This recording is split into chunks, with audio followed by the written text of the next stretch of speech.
Okay, तो वापस हम देखते हैं पार्किंसन के बाकी के सिम्टॉम्स। ओके, और मेनली पहले थोड़ा देख लेते हैं व्हाट इज़ पार्किंसन। हमने देखा है वही चीज़, लेकिन क्या आपको फाइनली समझे हैं आप कि ये वाला पाथवे नाइग्रोस्ट्रेटल पाथवे, ये पाथवे डोपामाइन है जो इनको कर रहा है यूजुअली इनहिबिट या स्टेबिलाइज एंड मैनेज। अगर ये पाथवे डैमेज हो गया तो ये हो जाएंगे हाई अमाउंट में एक्साइट और फिर रिजिडिटी हो जाएगी, जिसको हम बोलते हैं पार्किंसन। ओके, हमने सिम्टम्स देख लिए ट्रायड, 3 सिम्टम्स मिल लिए हमने देख लिए ट्रायड में। अब हम डिटेल में पूरे सिम्टम्स 1 बाय 1 देखते हैं।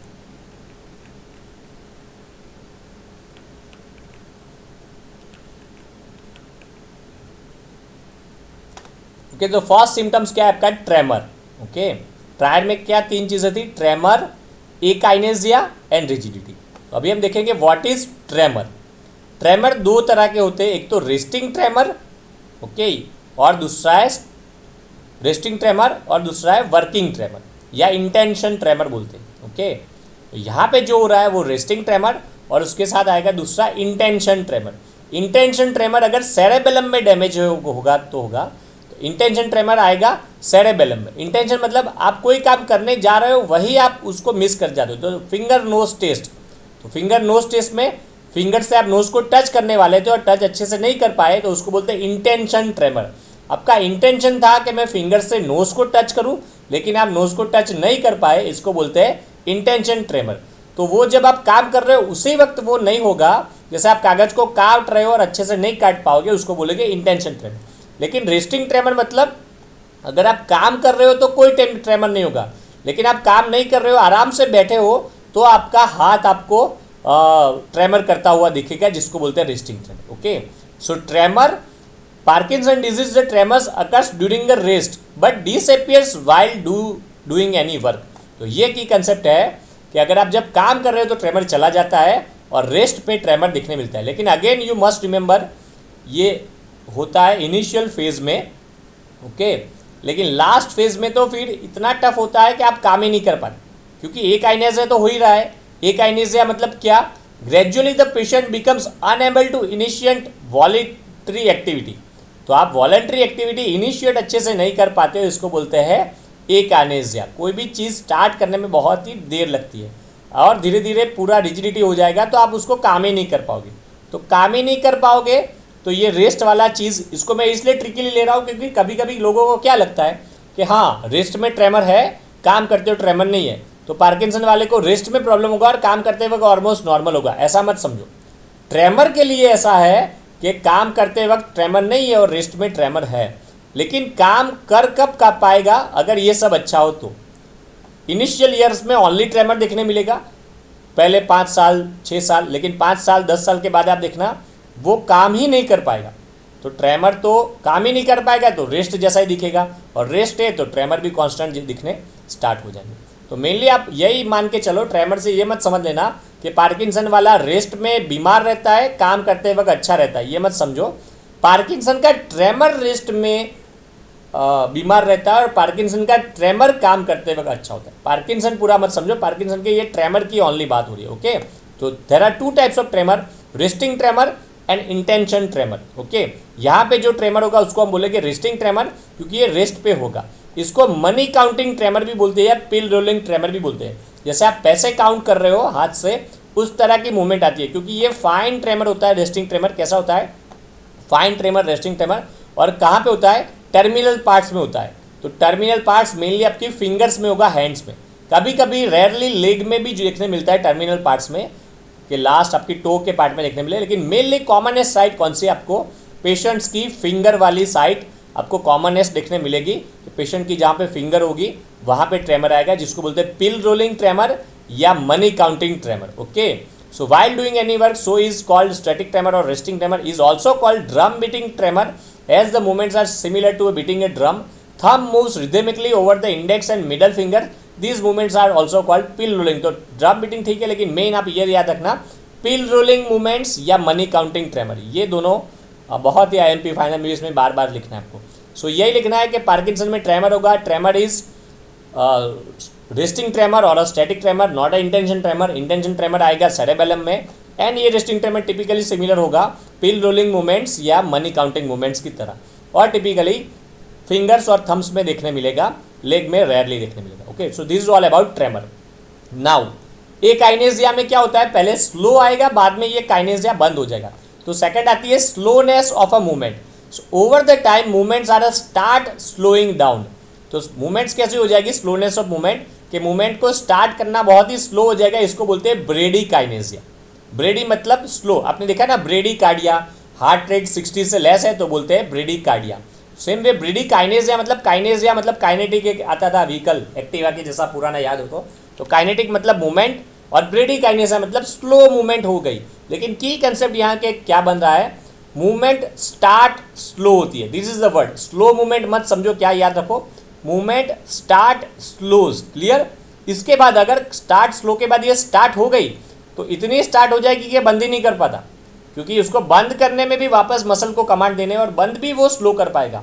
तो ये कंसेप्ट कभी कभी, ये तो सबको पता रहता है ब्रेडी काइनेसिया, लेकिन ये भी याद रखना है कि ये वाला पेशेंट एक बार चलना स्टार्ट कर दिया तो अपने आप को वो रोक नहीं पाता और सीधा वॉल के साथ हिट हो जाता है, क्योंकि वो स्टॉप करने के लिए या स्टार्ट करने के लिए बॉडी में तो मसल को कमांड देना ही है। ओके, स्टॉप करने के लिए अलग मसल हो गए, ऑपोजिंग मसल, और यहाँ पे अलग मसल हो गए। तो ये स्लोनेस से स्टार्ट ही स्लो होगा, लेकिन एक बार स्टार्ट हो गया तो बाद में इसको बंद करना भी बहुत ही टफ हो जाएगा। Okay, so the first line is a slowness of a movement. Over the time, the movements are slowing down, that is known as bradycardia, and this takes a long time even to perform a simple task. तो छोटा सा काम करना है उसके भी लिए बहुत ही लंबा समय लगता है और बहुत ही उसको एफर्ट करने पड़ते हैं। आपके दिमाग में से कमांड आ जाता है विद इन फ्यू सेकेंड और आप काम कर पाते हो। लेकिन पार्किंसन वाले को छोटे से काम के लिए ब्रेन में से इतना लार्ज अमाउंट पे कमांड देना पड़ता है, तब जाके कुछ काम होता है। तो क्या होगा, मान लो कि आपको छोटी चीज़ करने के लिए, मान लो आपको थोड़ा सा ही पढ़ना है, लेकिन आपके चश्मे के नंबर टूट चुके हैं, चश्मे नहीं या कुछ अलग हुआ है, तो आपको छोटा सा पढ़ने के लिए भी आपको बहुत बड़ा एफर्ट करना पड़ेगा और आप गुस्सा हो जाओगे, एंग्री हो जाओगे, डिप्रेस हो जाओगे। ठीक है, तो यही चीज़ पार्किंसन के पास होती है। पार्किंसन वाले पेशेंट को पता है कि मुझे ये चीज़ उठा के वहाँ पे रखनी है, लेकिन उसको मूव करने के लिए उसको इतना ब्रेन से बड़ा एफर्ट करना पड़ता है कि वो थक जाता है छोटे काम में ही। तो वो लास्ट में टायर्ड हो जाता है, फटीग हो जाता है, डिप्रेस हो जाता है, एंग्री हो जाता है, कुछ भी हो सकता है। ओके, कोई कोई को क्या होता है, टीचर बोलते हैं तो डिप्रेस हो जाता है, कोई एंग्री हो जाते हैं। सेम वे यहाँ पे मसल में भी कभी कभी ये पार्किंसन वाला पेशेंट एंग्री भी हो जाता है, कभी कभी ये डिप्रेस होके टायर्ड भी हो जाता है। लेकिन मेनली ये होगा डिप्रेस, क्योंकि काम से तो डिप्रेस होगा, फटीग से, और दूसरा डोपामाइन नहीं है तो भी डिप्रेशन की तरफ मेनली जाता है। लेकिन ये कभी कभी फिर एग्रेशन में भी चला जाता है, क्योंकि हमने देखा एक बार मूवमेंट स्टार्ट हो गई तो बंद ही नहीं होती। सेम वे ये वैक्सिंग एंड वेनिंग वुड की तरह भी कभी कभी बन सकता है। Okay, so gradually the patient becomes unable to initiate the voluntary activity, that is akinesia. तो akinesia means unable to initiate the voluntary activity, that is akinesia, or the voluntary movements are reduced, that is hypokinesia. This is because of hypertonicity of muscle. तो ये क्यों हो रहा है, क्योंकि muscles हाइपरटोन है। तो ये भी समझना है कि ब्रेडीकाइनेसिया या हाइपोकाइनेसिया, एकाइनेसिया का मतलब ये मत समझो कि मसल का टोन लो हो चुका है। मसल का टोन तो हाई होता है, इसलिए तो ट्रेमर होता है, इसीलिए तो रिजिडिटी आती है। हमने देखा ना रिजिडिटी कब होता है, ये आपने सेरेबेलम में देखा होगा, प्रैक्टिकल में देखा होगा। If your rigidity high, okay, that means your tone is high. 4 अलग अलग तरह की रिजिडिटी आती है, lead pipe, okay, cog wheel, band like, ये आपको अलग अलग उस वक्त चली होगी प्रैक्टिस, वापस मैं रिवाइज नहीं कर रहा, ठीक है। लेकिन आपको क्लियर है, नहीं चला है तो हम कभी भी मैं कर दूंगा लेक्चर, या मिलेंगे तब कुछ करेंगे आयोजन, या फिर कुछ प्रैक्टिकल वीडियो भी लास्ट में मैं ट्राई करूँगा कि कवर कर लूँ। ओके, तो वो अलग अलग 4 रिजिडिटी होती है। लेकिन अगेन वापस क्लियर सबको कि ये मत समझो कि काइनेसिया, ब्रेडीकाइनेसिया मतलब मसल अपना काम स्लो करता है। क्यों काम स्लो करता है, क्योंकि मसल का टोन बढ़ गया है। सेम में मान लो किसी का वेट 200 किलो हो चुका है तो वो काम स्लो करेगा, वही आपको एग्जाम्पल याद रखना है। ये मत समझो कि काम स्लो कर रहा है तो बेचारा पतला है, वेट 200 किलो है तो क्या काम करेगा। सेम वे यहाँ पे हाइपरटोनिसिटी ऑफ मसल हो जाती है तो काम लेस करता है। क्यों हाइपरटोनिसिटी होती है, क्योंकि डोपामाइन चला गया, डोपामाइन इनहिबिटरी था और वो कॉर्डेट और पुटामाइन एक्साइटेटरी हो गए, हाई अमाउंट में एक्साइट हो गए और इन्होंने हाइपरटोनिसिटी कर दी, और इसी को ग्रेजुअली बोलते हैं हाइपरटोनिसिटी को रिजिडिटी।